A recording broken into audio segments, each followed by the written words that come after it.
দাঁড়ান দাঁড়ান দাঁড়ান, ভিডিওটাকে ঠেলে না দিয়ে 1 মিনিট দেখে যাবে, তাতে তোমার লস হবে না আর আমার লস হবে না। তাতে কি হবে? আমারও ভালো হবে আর তোমাদেরও ভালো হবে।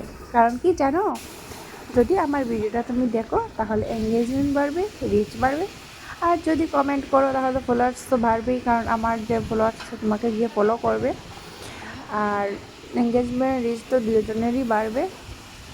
আর তাই অন্যের ভিডিও 1 মিনিট হলেও দেখতে হবে, আর কমেন্ট তো নিশ্চয়ই একটা করতে হবে।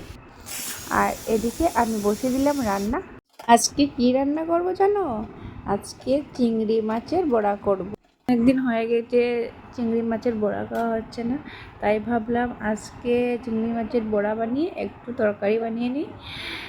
অন্য নতুন কিছু রান্নাও হবে আর খেতেও ভালো লাগবে। প্রত্যেক দিন এক জিনিস খেয়ে খেয়ে তো ভালো লাগে না, মাঝে মধ্যে একটু অন্যরকম কিছু হলে খেতেও ভালো লাগে।